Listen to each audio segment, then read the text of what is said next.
Once upon a time, there was a snail princess, and she loved horses. Anything about the horses, it was like, oh wow, those beautiful heavenly creatures. She was maybe 6, 7, 8, around that time, where she was crazy about them. And, you know, she wouldn't like run, she would gallop or canter. But the way the horses do, like something like in a rhythm and doing the clop sounds, like. And, understandably, her parents were a bit worried, like one time she caught them whispering between themselves, like, do you know what, like with her horse thing, like, should we do something about it? Like, because it's a bit weird, like, she should be grown out of it already by now, right? But yeah, she didn't think much about it, like, well, yeah, look, I'm pretending to be a horse because I love horses so much, so for Princess, that was completely, like, normal, right? Never mind that there was a sign of autism there, but nobody had idea back then, so, well, not important at this moment. So, when Princess was around 7 or 8, she asked her parents, like, Mommy, Daddy, I'd like to have some horse riding lessons, please. Will you take me? And the parents looked at each other. Possibly they didn't, I don't know, I can't remember. But anyway, so the princess's parents looked at each other and they said, like, Princess, we're very, very sorry, but can't do that. But why? But why? Why can't I ride horses? Because you're too heavy. Sorry to break it to you. What? Really? Yes, really. You're way too heavy. You would break the horse's back. Oh no, that's horrible. So, the Snail Princess forgot about the whole idea for obvious reasons for a very long time. And now, fast forward at least 15 years, mind you. 15 years, right? And the Snail Princess is one evening sitting watching a film, some historical stuff. And, there's guys, like, knights in full armor, and they're like, going on horses, like full on stampede, boom, boom, boom, boom, boom. And then they clash and whatnot. And then it's that, an exact moment when the penny dropped and was like this sensational realization. Hang on a minute. These are grown men. They weigh at least 100 kg, just the body mass. Add on to it at least another 50 of the armor. Pure fucking metal, okay? That's heavy as shit. Like at least 150 kg of a weight on a horse. Add to it a horse stack, possibly another 20. Fuck me. I wasn't that heavy ever in my life. And that's when it hit me, like, that basically back then, the parents, they haven't told the princess, like, oh, I'm sorry, darling, the truth is, we're just fucking miserably broke, and we're too embarrassed to admit it, so we're just going to, tell you a fob to make it go away because it's more convenient. So, when Princess realized that this was a fucking lie that she's been given and she was accepting it for about 15 years, she got really pissed off, wouldn't you? So, yeah. And, but that's not the end of the story. In the end, after that, when she realized that even if she was heavy, fat, obese, whatever, overweight, she still went on to get horse riding lessons. And she never liked it.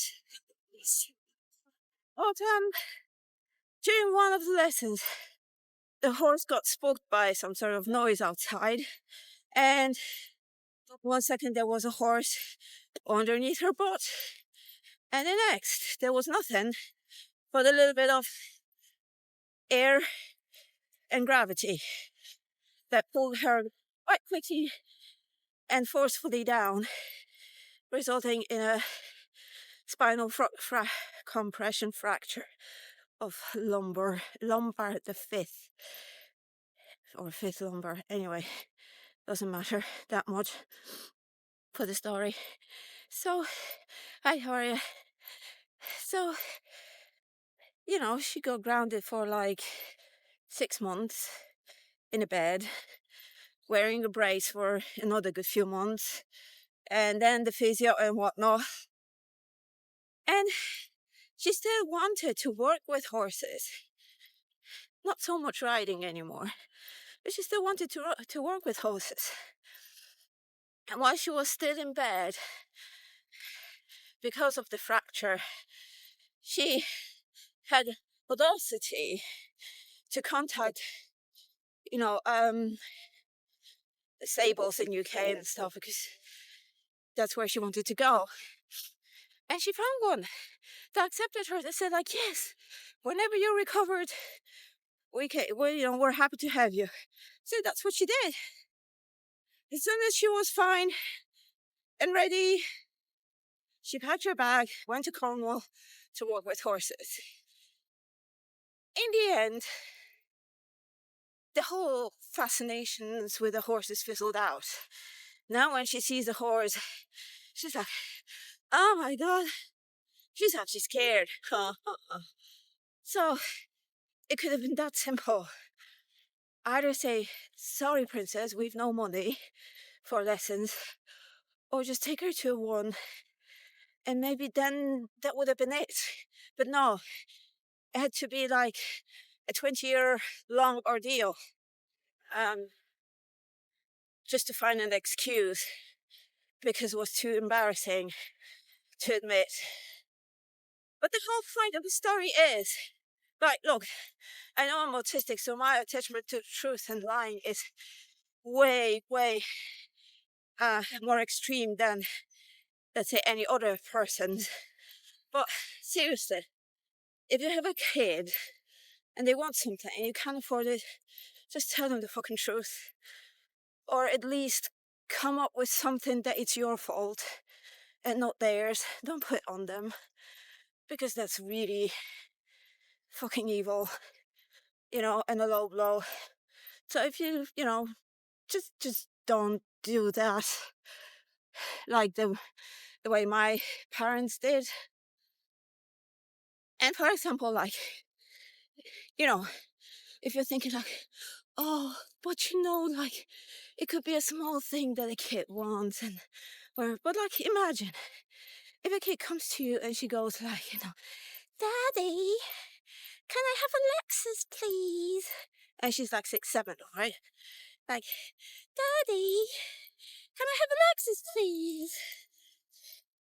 Are you going to tell her that, sorry, kiddo, but I can't afford a fucking Lexus, you're out of your brains? Or you're going to tell her, I'm sorry, sweetheart, but your boobs are not big enough to drive it yet? Seriously, are you going to tell her that? Don't think so. The least you can do is maybe buy a Lexus sticker and give it to her as a present, if you can't afford the whole thing. And then you can, break out a piggy bank and like, how about you will be saving for your Lexus? Maybe in 50 years' time, you'll have enough of coins. So yeah, moral of the story is, if your kid's asking for a moon, you really love them and you want to give them a moon, but honestly, it's not feasible. Realistically, tell them you can't, for even whatever the reason. But at least don't tell them it's because of them, because it's damaging and very unfair. Okay? Thank you.